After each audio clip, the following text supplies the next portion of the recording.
While I do agree space heaters can be used safely, most of the time in an RV they cannot.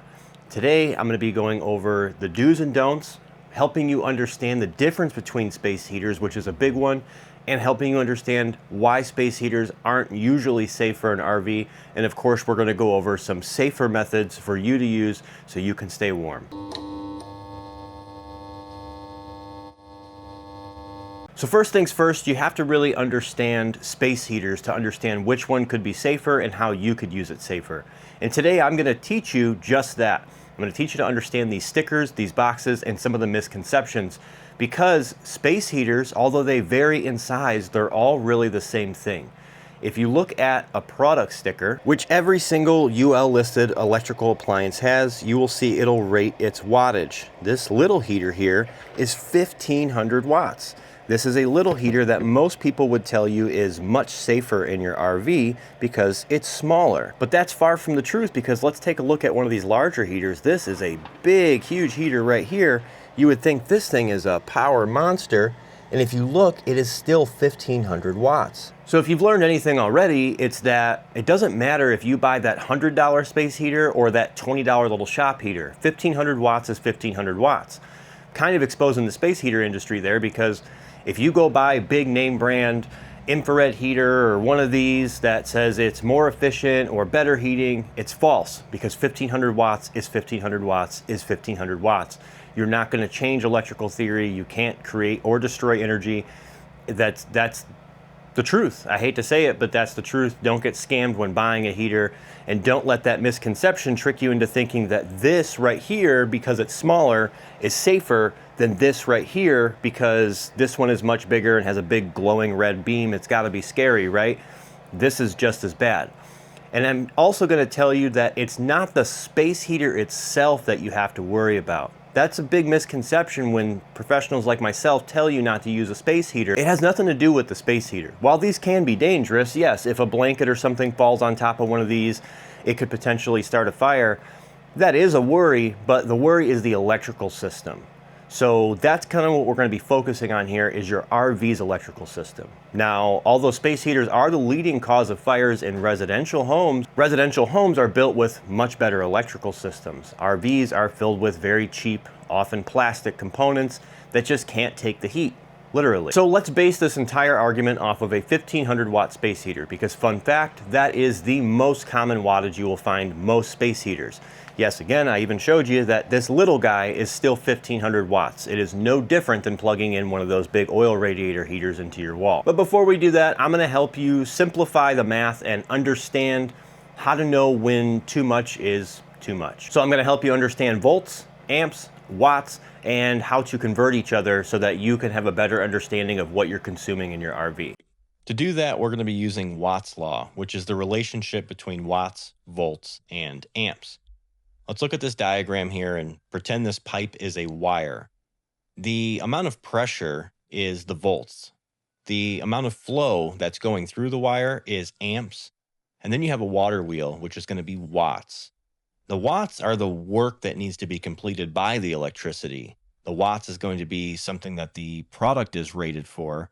So you look at something like a coffee maker, we can use Watt's law to find out how many amps it has. You have 650 watts, which is listed on a product sticker. Every product has this product sticker. Then we can take the voltage coming into the RV. This one here, as you can see, is 117 volts. You should have between 114 and 126 volts. That's the safe range. So we can take Watt's law, which typically states amps times volts equals watts, but we can also take watts divided by volts and make amps. We know we have 117 volts, and then we know that the product is 650 watts. So when we go to plug it in, we know we're going to be looking at about 5.5 amps with simple math. Now we know how to take the voltage coming into the RV mixed with the wattage label that's on the appliance you're trying to run, and turning that into amps, which might make this a little bit easier to understand because everything in your RV is listed as amps. Your short cord, for instance, is 30 or 50 amp, and then the breakers in your panel are going to be rated in amps. So using amps is a little bit easier to understand. And now that you know how to convert that to amps, we can verify that at 120 volts, which is average, at 120 volts, a 1500 watt appliance is going to be drawing about 12.5 amps on average. Now, if you look at the breaker that's in your RV, you'll find the one for your receptacles is typically labeled 15 amps. That's the biggest argument I get is if a space heater only pulls 12.5 amps, why is it bad for a 15 amp breaker? Well, for one, 12.5 amps is too much for a 15 amp breaker on a continuous load. As a matter of fact, not only will electrical code, but the manufacturer of the breakers themselves will tell you that you cannot run more than 80% of its rated load continuously. And guess what? A space heater runs continuously. So when you're running things like your curling iron or your hair straightener or coffee pot for a short period of time, those could potentially be running close to that 15 amps or over that 80%, but it's not doing it continuously throughout the day. That's a huge factor here. So already we can eliminate that argument. This is not designed to protect you for continuous loads like that. What will end up happening is it will get really hot back here where it connects to the bus bar, it will start melting down, it will start arcing, and it will create further resistance, creating more heat, and it's just a vicious cycle of how that's going to happen. These do melt. This is a factor here, and they're not going to protect you from doing what I call a slow blow, where it's not necessarily hitting that 15 amps, but it's riding just under that for long periods of time. These do melt, but not as common. Let me show you the most common thing to melt on an RV. I should say the two most common things are going to be these god-awful press-to-fit outlets that are going to go in your RV, and it doesn't matter what RV you have. If you've got a brand new 2026, guess what? You have these two, with the exception of very few and far between. This is what is in most RVs on the road. This is going to be every outlet in your RV, minus the GFI, which is still very similar. The next one is going to be your shore cord inlet and your shore cord connection. As you can see, this one was from a unit last winter that had multiple space heaters running. They burned up their neutral and almost caused a fire, but instead burned up every electronic component in their RV. Both the outlets and the short cord connectors are the number one thing that are going to take the beating first. Why? Because of loose connections. Now, we went over understanding amps, watts, and volts briefly, but loose connections create resistance in a circuit. Let's look at that diagram again, but this time let's kind of clear the plate a little bit. Let's just look at a pipe. Imagine this is a wire with a nice free flow of electricity. As you can see here, there is nothing stopping that flow. Well, loose connections or resistance, imagine those as something that is actually restricting the flow, except when it comes to electricity, that restriction creates heat, not only flow issues.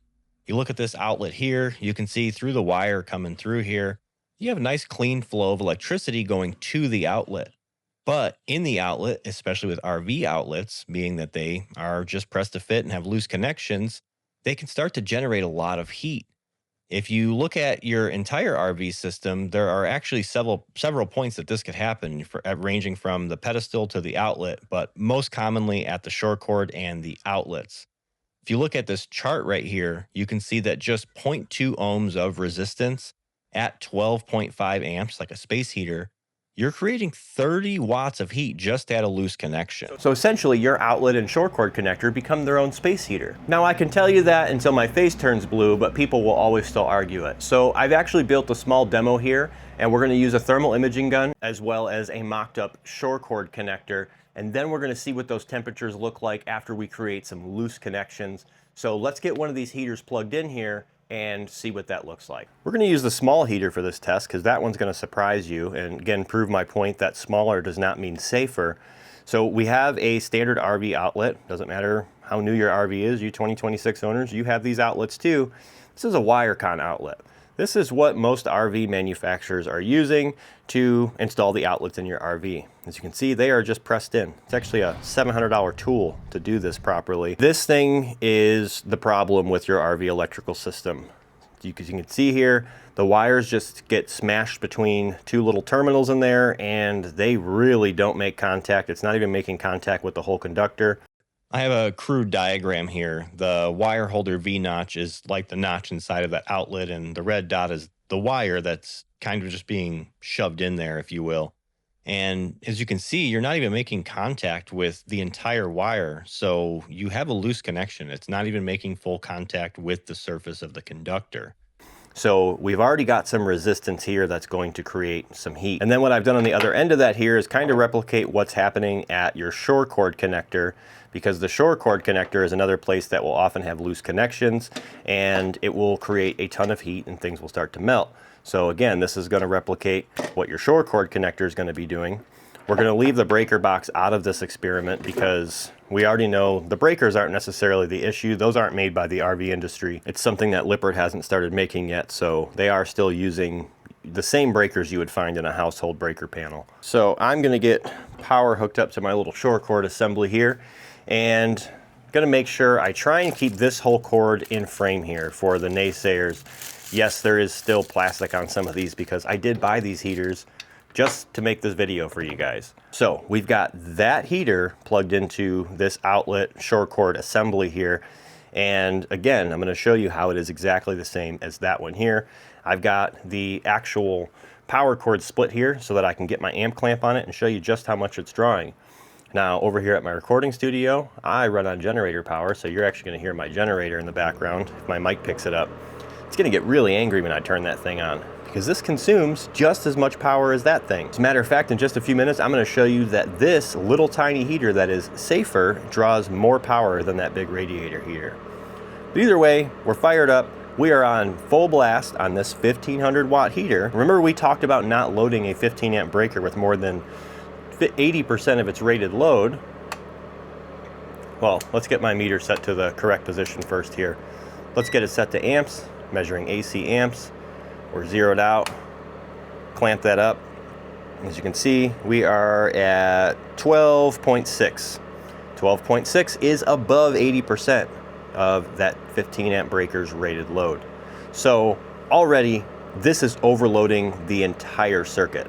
The circuit that the outlets are on is already being overrun by the space heater. So again, trying to keep everything in frame here for the naysayers. We know the amp draw is too high already. Like, it's already too high, but let's talk about why. So on the thermal camera, you can see that, you know, things are red or orange when they are hot here on the thermal camera. The darker it is, like my fingers, the colder they are. Obviously that heater is much hotter than my fingers. We're gonna cut some of the studio lights here, and we're gonna go straight to this shore cord connector, and you see the orange at the ends? That's where the connections are, and they're already getting pretty hot. We just turned this thing on, and as you can see, those are already getting really hot. Take a look at this outlet, and guess what? That exact same thing is happening.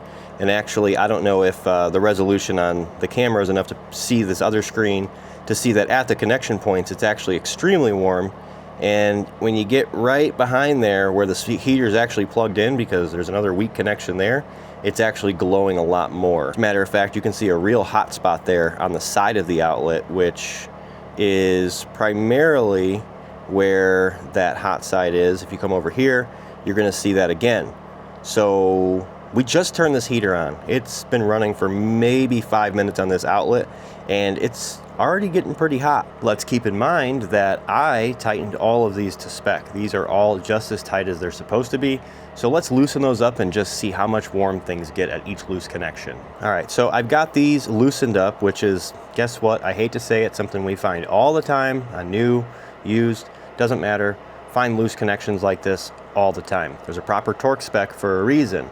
Now the other thing that you'll find is that they're over-tightened. Over-tightening can be just as bad because it can actually sever pieces of the wire, reducing its total size, and again, going back to a loose connection or a weak connection. So I've cut pretty much all of the lighting off in here except for this desk light so we can get a better view.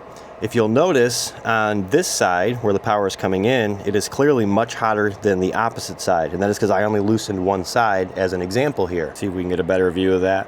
That side, the side that I loosened, is essentially starting to look like it's glowing on the thermal camera. And this side is still red, it's warm, but that's normal in an electrical circuit. This is not showing you like danger at this point in time, but it is showing you that that loose connection is significantly hotter than that nice tight connection. And at the outlet, which we haven't even created any more loose connections yet, we are already getting pretty warm in there. It's getting there. As a matter of fact, I'm reading my max is 130 right there in the center, 160 we got to there. So that is just with a perfectly installed single outlet. Now, I showed you even without loose connections, things like this and this, where the connection points are creating resistance, are going to create excessive heat. Then you factor in the loose connections, because these are built by humans on an assembly line. That happens, you're going to end up getting that. As a matter of fact, this cord is already getting pretty warm here. And those loose connections aren't just about heat. As they get loose, they get weaker and weaker. Plastic starts to loosen up those metal terminals, and things start to arc, pop, snap, make things like this. Essentially becoming a very big problem. This is common. This happens a lot. This isn't like something that's uncommon. I really wish it was. But again, eventually, as the metal gets really hot, it starts to melt its way out of the plastic housing. It can create direct shorts. It can create sparking and arcing like you just saw there. And it's not like I'm making this up. This happens all the time. You'll see videos about this, people saying their short cords burn up, their outlets burn up. I mean, this little guy here, just throughout this, I don't know, 10 minutes I've been recording, is extremely warm. Just 10 minutes of running this space heater, it is extremely warm. And this is best case scenario. Again, we have a very short run of wire. We just have one outlet, which, fun fact, odds are that one 15 amp breaker runs every single outlet in your RV, and they're all daisy chained off of each other. And when they're daisy chained, they're just taking another piece of Romex and jamming it in, more of them in here, thus creating weaker connections, which is why these are the first to melt out. When they melt out, the metal starts to separate from the plastic because the plastic gets warm and deformed, and it just gets worse and worse. It's a vicious cycle. At the end of the day, it is pure fact that the outlets in your RV cannot handle it. The loose connections and all of that, connections that are within your RV cannot handle it. So the crappy components play a really big part in it. It's not necessarily always the space heater. At the end of the day, it is fact that you cannot run 12.5 amps on a 15 amp breaker continuously. That is not just per me, it is per electrical code, the manufacturer of the breaker, the manufacturer of the components. The space heater companies will tell you that too, in the really fine print in the manual nobody reads. So I did tell you I would teach you how to use a space heater safely. So that's what I'm gonna do. First, you need to understand that, again, all of your outlets are usually daisy chained together. By daisy chained together, I mean power comes to one outlet and then they just share that power with every other outlet in a series, like in a row. So you have to account for everything plugged into that circuit, not just the space heater. As a matter of fact, you should be very mindful of everything that runs in your RV, not just on each individual circuit, because as a whole, that all combines back at the short cord connector. And that's where you end up with situations like this, where you think, well, I'm not overloading any circuits, but when you add all of those up, you could be overloading the total capacity of the RV, or doing that exact same thing. If you have a 30 amp RV, does that mean you can run 30 amps continuously? No, it is the same as each individual circuit. If you have a 30 amp RV, you can't run more than 80% of 30 amps for a continuous amount of time. In other words, a few hours at a time. So you need to understand how everything is connected in your RV, and also understand that if you do have a small space heater or a safer space heater, which we're going to talk about here, you still have to account for everything else plugged into those outlets. Are there coffee makers plugged in, night lights, little air fresheners, and what do those things draw? Again, looking at the product sticker will tell you everything you need to know about a UL listed product. If it doesn't have a product sticker, I wouldn't use it anyway, because that means it's likely not UL listed. Those of you who like to shop on TikTok Shop and Temu and all that stuff, pay close attention to those stickers. If it doesn't have one, it hasn't been tested by Underwriters Laboratories, and it's probably not safe to use in your RV or your home. All right, so keeping all of that stuff in mind, total consumption, everything that might be on an individual circuit, and being mindful of consumption, let's talk about space heaters that have a lower consumption that could potentially be much safer when used responsibly. Now, we're going to drag this one back out here as an example, and the reason is because this one can be used under 1500 watts, and I'm going to show you how, and I'm going to show you how to make sure that the heater you're buying does in fact have that feature as well. Now, the box for this heater, unlike some, doesn't just flat out say 1500 watts somewhere. Now, if you look real closely down here, and I don't know if it's going to focus, it says 700, 900, and 1500 watts, which tells me that on level 1, it would be 500, 750, and then 1500 watts. But we're going to verify that real quick. And I say verify because these can be confusing. There's a little fan symbol there, which might make you think these are fan speeds, but really that is because you can turn on just the fan if you want to, or you can turn on level 1, 2, or 3. So let's turn this same heater we just saw drawing over 12.5 amps on level 1, and let's see what it's doing now. If we put it on just fan, we're drawing less than an amp, which is great. Let's get some heat in here. Now we've got this set to level 1 heating, which should potentially be 500 watts as listed. And we're pulling about 5.5 amps. That's a lot safer. Is this heater still putting out heat? Absolutely. Is it putting out as much heat? No. It's putting about a third of the heat as it normally would, but it is still putting out heat, and it's doing it much safer. Again, at 5 amps, as long as you're being conscious of what else is plugged into those outlets, or we're sitting just shy of 6 now, but 6 amps is a lot safer, and it falls under that 80% radar. Step that up to level 2. Let that rest here for a second. At level 2, we're pulling 8.2. Seems about right. So 8 amps. Again, on a 15 amp circuit, if you're being conscious of everything else that's plugged into that circuit and in your RV as a whole, not too bad. It's when we get too high and we get to level 3, and that's actually, high is the only setting my generator ever really ramps up out there. But we get up there, 13.5, which is 1 whole amp above what you should be running continuously. It's more than a whole amp of what you should be running continuously. And those little amps matter. You don't want to be running right at the threshold of something. Something that might make it a little bit easier to put this into layman's terms is just because the circuit can handle it doesn't mean that it's not going to hurt it. So let's say you can comfortably pick up and carry 100 pounds. That's great. Try carrying that 100 pounds for 12 hours out of the day. It becomes a little bit more difficult. It starts to put a lot of strain on your muscles and things start to go badly. Your electrical system is no different. When you're putting that strain, just because it doesn't happen immediately over long periods of time, it will cause that damage. It will cause fires, and at minimum, it's going to burn up components and outlets. Now we have these 2 heaters here. You have this big, gigantic quartz infrared heater. This is not something that should be anywhere near your RV. This is going to be pulling 1500 watts continuously. These don't have any settings. Ironically, Lippert sells one of these for your RV, even though it should never be plugged anywhere into your RV. These are the worst thing you can buy for your RV. So let's take Grandpa's old heater out of the mix and talk about kind of what I favor towards, which is these oil radiator heaters. Now, these will claim they're more efficient and all that. Again, that's all a lie. 1500 watts is 1500 watts of heating. Where these shine is the fact that they heat oil inside this jacket here. And even when they cycle on and off, like if you set the thermostat to roughly 60 degrees, even after they shut off, that oil remains warm and keeps radiating heat. Now, these don't heat a room as fast, but once they do heat up a room, they are a lot more, we'll use that word efficient, but in a way they are more efficient. The problem most people have with these is they're big, bulky, and if you're trying to be conscious of weight in your RV, this is not one of the ways to do that. Now, we have this cord split as well, so we're gonna take some amp draw tests here and see how this does. We won't need the thermal gun on this one because this thing will take too long to get warm, but essentially, the thermostat and the knob here are also different.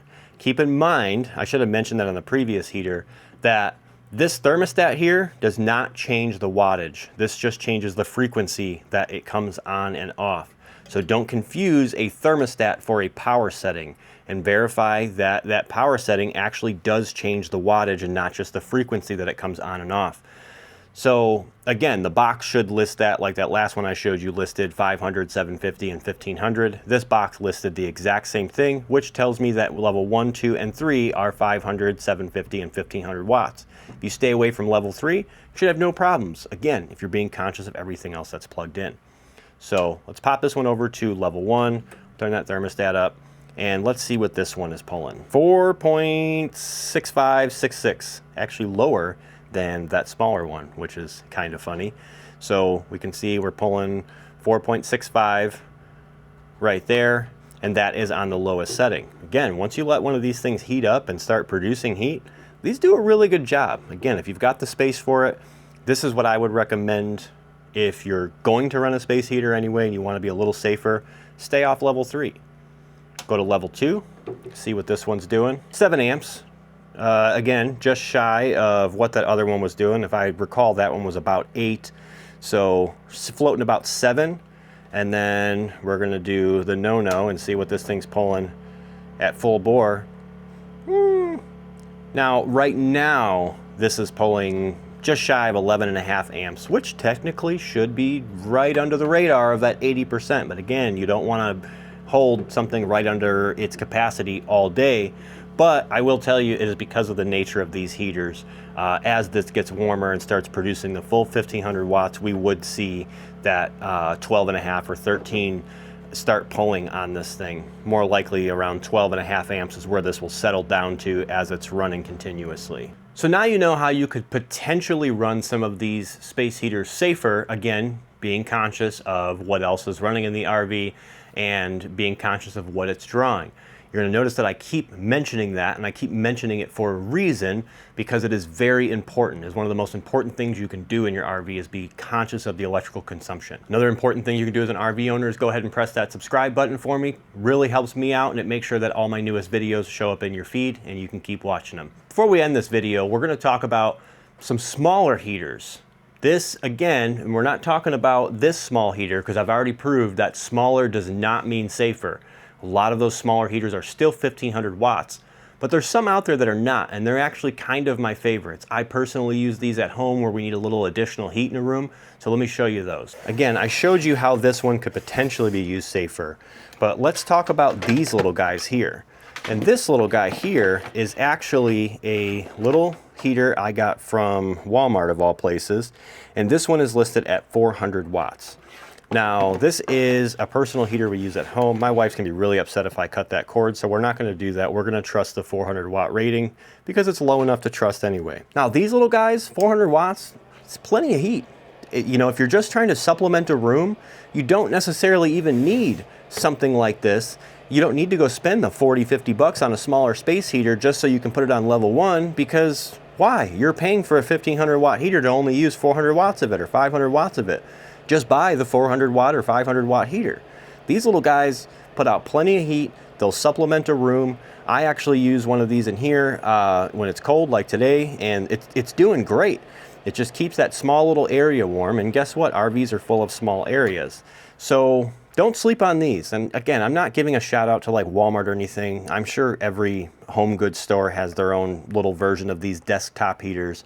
Stay away from Temu and all that. Make sure you're getting something that is UL listed and not just thrown together in some other country with no standards. Again, 400 watts, if you're being mindful, this is great. I'm going to show you another version of these though that I don't recommend. And that's going to be these guys right here. This plugs into the outlet and stays on the outlet, and I'm sure you're going to guess why I don't like these. One, you're keeping that heat a little bit too close to the outlet. In most cases, these have a fan, which could potentially do that backwards. Since the fan's on the back, it could be drawing heat away from the outlet and potentially dispersing some of the heat. I don't know. Now, this one is branded by Frigidaire, which is a big company. I'm gonna bet a good amount of money that Frigidaire does not make this thing. They just brand it. I'm gonna use an RV outlet here as an example. So this would plug into the outlet and then just sit along the wall like that. Problem is, that's a lot of weight sitting on an outlet. And if it starts pulling itself away, what are you creating there? Come on, students, we are creating a loose connection. So that loose connection is going to just generate even more heat and resistance inside of here, thus turning this into its own little space heater, and this will eventually melt and go back to square one of this entire conversation. So it's not so much these, it's the outlets, but even in a house, I don't really recommend these. I personally would just stay away from these because you really shouldn't have this kind of weight sitting and resting on an outlet like that. You're just asking for trouble there. After watching this, I really hope you have a better understanding of why I tell people that space heaters generally aren't safe, but all the feedback I've gotten over the past few years is you can't tell people not to do it without providing a solution. So these are your solutions. Monitor your power. That's number one. Use a space heater that is not 1500 watts. It's much safer to use. It's still being conscious of everything else that's plugged in and what you're drawing. Keep an eye on things. Check on those outlets from time to time throughout the day. Make sure they're not overheating. Unplug your shore cord once a week and make sure that there's nothing melting and everything's looking good in there. Keep your eye on that stuff. I'm not in cahoots with diesel heater companies or anything like that. I'm not here to make money telling you guys not to use space heaters. There's nobody paying me to tell you that. I'm telling you that to help protect you guys because, again, RV fires for the most part are due to electrical faults, and it's not so much the heater, it's the way the RV electrical system is designed. That's why they tend to be safer in homes, but they are still a leading cause of fires in homes as well. And if you've got some cool tricks for heating your RV, keeping it warm, insulation, leave them in the comments below so everybody else in the community can learn from you guys as well. And if you guys want to see some more RV tech tips, tricks, and even some tours in RVs, make sure you guys press that subscribe button.